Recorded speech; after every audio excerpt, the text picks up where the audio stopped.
शब्दों के अर्थ में आगे देखेंगे। जो पांचवा शब्द है वो है एक न्यूनेन पूर्वेण। एक न्यूनेन पूर्वेण का जो शाब्दिक अर्थ होता है वो होता है के पहले से एक कम, के पहले से एक कम। अब देखो कैसे ज्ञात करते हैं किसी भी डिजिट का एक न्यूनेन पूर्वेण। तो इस उदाहरण से देखते हैं। आपके सामने है 5937। इसमें सबसे पहले ज्ञात करते हैं 7 का एक न्यूनेन पूर्वेण। तो 7 है, 7 का एक न्यूनेन पूर्वेण। तो 7 के पहले कितना आ रहा है 3, और 3 से एक कम, 3 से एक कम कितना हो जाएगा 2। तो 7 का एक न्यूनेन पूर्वेण कितना हो गया 2 हो गया। इसी तरह से आपसे पूछे 3 का एक न्यूनेन पूर्वेण। तो 3 से पहले कितना आ रहा है 9, और 9 से एक कम कितना हो जाएगा 8 हो जाएगा। इसी तरह से आपसे पूछे 9 का एक न्यूनेन पूर्वेण। तो 9 के पहले 5, और 5 से एक कम कितना हो जाएगा 4 हो जाएगा। इसी तरह से आपसे पूछे 5 का एक न्यूनेन पूर्वेण। तो 5 से पहले कुछ नहीं है, इसलिए हम यहाँ पे क्या लिख सकते हैं 0 लिख सकते हैं, क्योंकि 0 लिखने से संख्या के मान में कोई परिवर्तन नहीं होता है। तो 5 के पहले कितना आ रहा है 0, और 0 से एक कम, 0 से एक कम क्या हो जाएगा ऋणात्मक संख्या हो जाएगी। लेकिन वैदिक गणित में किसी भी अंक को या किसी भी नंबर को ऋणात्मक नेगेटिव साइन यूज करके नहीं लिखा जाता है। उसे जो ऋणात्मक संख्या उसको प्रदर्शित करने के लिए उस अंक के ऊपर एक रेखा लगा दी जाती है, छोटी सी। वो जो रेखा है वो विनकुलम का साइन होता है। विनकुलम के बारे में आगे पढ़ेंगे, ऋणात्मक संख्याओं को विनकुलम रूप में कैसे प्रदर्शित किया जाता है। तो इस तरह से एक न्यूनेन पूर्वेण शब्द काम में आता है। अब देखते हैं जो वैदिक गणित है उसमें 2 शब्द और काम आते हैं। जैसे हम संख्याओं के साधारण रूप में पढ़ते हैं, इकाई अंक, दाई अंक, इस तरह से जहां संख्या एंड होती है वहां तक के अंकों को पढ़ते हैं। वैदिक गणित में क्या होता है, इन्हीं अंकों को 2 समूह में बांटा गया है, एक निखिलम अंक और दूसरा चरम अंक। तो निखिलम अंक कैसे ज्ञात करते हैं, जैसे आपके सामने एक उदाहरण लिया है 28 लिखा हुआ है। इसमें क्या होता है, जो प्रारंभिक अंक होता है उसको कहते हैं निखिलम अंक। तो जब प्रारंभिक अंक निखिलम अंक है तो शेष जो अंक बच गया वो क्या हो जाएगा चरम अंक हो जाएगा। जो लास्ट के नंबर होते हैं प्रारंभिक अंक निखिलम अंक, और जो अंतिम अंक होता है वो चरम अंक होता है। तो ये क्या हो जाएगा चरम अंक। इसी तरह से आपके सामने आ जाए 578। तो 578 में इस प्रारंभिक अंक को यदि आप निखिलम अंक लेते हो तो ये जो अंकों का समूह बच गया 78, ये क्या हो जाएगा चरम अंक हो जाएगा। तो निखिलम अंक और चरम अंक में क्या होता है, ये एक अंक हो सकता है या अंकों का समूह हो सकता है। सपोज करो आपने यहां पर ले लिया 57, इसको निखिलम अंक ले लिया, तो शेष जो बच गया 8, ये क्या हो जाएगा चरम अंक हो जाएगा। इसलिए निखिलम अंक क्या होता है, प्रारंभिक अंक या प्रारंभिक अंकों का समूह निखिलम अंक कहलाता है। और जो निखिलम अंक के अलावा जितने भी नंबर बच गए सारे के सारे अंकों का समूह क्या कहलाता है चरम अंक कहलाता है। इस तरह से दोनों शब्द काम में आते हैं। अब देखते हैं आधार। काफी क्वेश्चन जब हम गुणा भाग करेंगे उस स्थिति में आपको आधार काम में लेना होगा, क्योंकि अपनी जो संख्याओं को पढ़ने की पद्धति है वो दार्शनिक पद्धति है, और दार्शनिक प्रणाली में आधार 10 लेके चलते हैं, आधार 10 लेके चलते हैं। अब आधार 10 कहां तक अधिकतम काम आ सकता है 100 तक। 100 के बाद में 3 अंकों की संख्या हो जाएगी, तो इस आधार में क्या होता है बहुत अधिक विचलन आ जाता है संख्या और आधार में। तो क्या करते हैं सुविधा की दृष्टि से आधार को 10 या 10 की घात के रूप में लेते हैं। 10 की घात के रूप में भी आधार लिया जा सकता है, 10 की घात 1, 10 की घात 2, 10 की घात 3। इस तरह से आधार जो है वो 10 से 100 और 1000, इस तरह से आगे बढ़ते जाएंगे 10,000 हो जाएगा, उसके बाद 1 लाख हो जाएगा। कहने का मतलब है आधार जो लेते हैं दार्शनिक प्रणाली में वो 10 या 10 के घात के रूप में लिया जाता है। अब मैं बता देता हूँ आपको कब 10 लेते हैं, जब संख्या आपके पास 2 अंकों की है। 2 अंकों का मतलब है 1 से लेकर आप पहुंचते हैं 99 तक, तो 2 अंक होते हैं संख्याओं में। तो उस स्थिति में आधार 10 लेंगे, लेकिन इसमें भी अपवाद होता है। जब हम 80 तक पहुंचते हैं तो उस स्थिति में आधार 10 और संख्या में बहुत अधिक विचलन आ जाता है, जिससे गणना में कठिनाई अनुभव होने लगती है।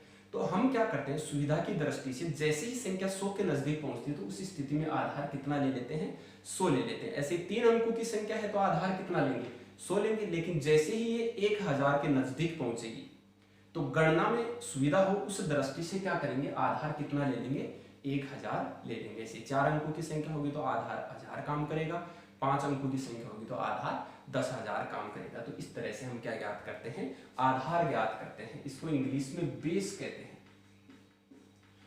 अब आधार के बाद पढ़ते हैं उपाधार। उपाधार सब बेस होता है, SUBDAS। तो उपाधार कैसे ज्ञात करते हैं, कोई भी संख्या है आपके सामने तो सबसे पहले उसका आधार ज्ञात करना होगा, उसके बाद उपाधार ज्ञात कर पाएंगे। आपके सामने मान लो कोई संख्या है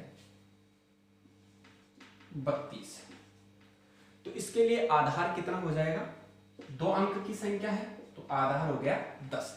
अब जो उपाधार लेते हैं वो आधार के मल्टीपल के रूप में लेते हैं। आधार के मल्टीपल के रूप में लेने का मतलब है आधार 10 है, 10 को 1 से गुणा करेंगे 10, 20, 30, 40।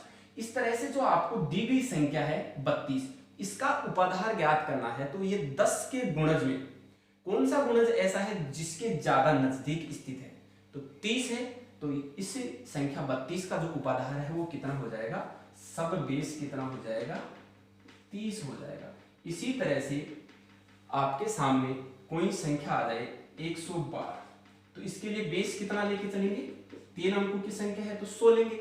अब सब बेस ज्ञात करना है, सब बेस ज्ञात करने के लिए आधार का मल्टीपल लेते हैं, 100, 200, 300। तो दी गई संख्या 112 किसके ज्यादा नजदीक है, 100 के ज्यादा नजदीक है। तो इस स्थिति में सब बेस भी कितना हो जाएगा, 100 ही हो जाएगा।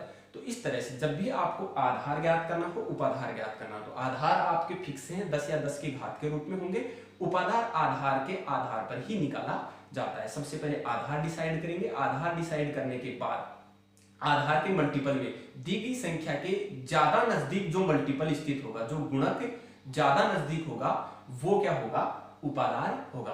अब आधार और उपाधार की सहायता से निकालेंगे उपाधार अंक। देखते हैं,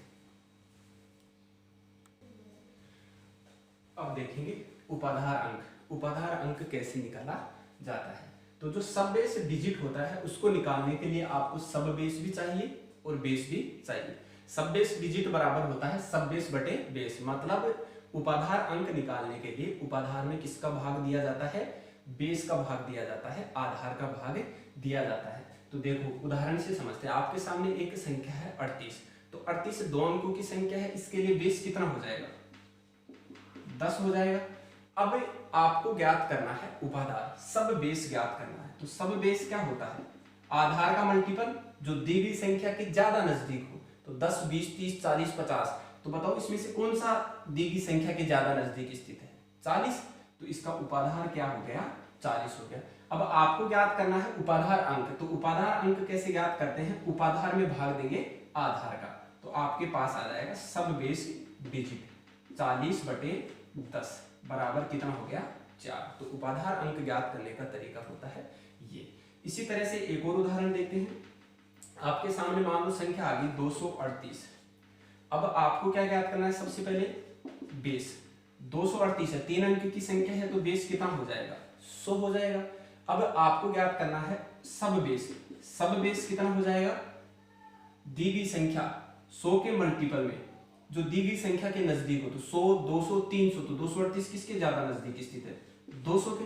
तो सब बेस डिजिट क्या हो जाएगी, उपाधार अंक क्या हो जाएगा, उपाधार में भाग दे देंगे आधार का। तो 100 में 200 में भाग दिया 100 का, तो कितना आ गया, 2। तो ये हो गया आपका उपाधार अंक। इसी तरह से जो 11वां शब्द है वो आता है विचलन, डेविएशन। कैसे ज्ञात करते हैं,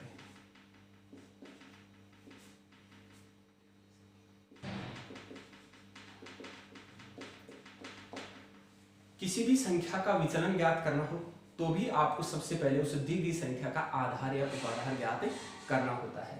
तो विचलन का सूत्र जो होता है वो होता है विचलन बराबर संख्या माइनस, यदि आप आधार लेके चल रहे हो तो क्या घटाना पड़ेगा, आधार घटाना पड़ेगा। यदि आपने डेविएशन ज्ञात करने के लिए उपाधार काम में लिया है तो संख्या में से किसको घटाना पड़ेगा, उपाधार को घटाना पड़ेगा। उदाहरण के तौर पर समझते हैं, आपके सामने कोई संख्या है 52। अब हमने लिया आधार, आधार 2 अंक की संख्या है तो कितना हो जाएगा, 10 हो जाएगा। अब यदि विचलन ज्ञात करना चाहिए तो संख्या में से आधार को घटा दे। संख्या कितनी है 52 और 52 में से 10 घटाएंगे तो विचलन कितना आएगा 42, जो कि एक बड़ी संख्या है। तो इस स्थिति में आधार विधि काम में ना लेकर क्या लेंगे उपाधार। तो सबसे पहले उपाधार ज्ञात करेंगे। उपाधार कितना हो जाएगा 10 का मल्टीपल जो 52 के नजदीक हो 50, तो ये हो गया आपका उपाधार। अब आपको ज्ञात करना है विचलन। तो विचलन ज्ञात करने के लिए डेविएशन ज्ञात करने के लिए क्या करेंगे संख्या में से शून्य। लाइट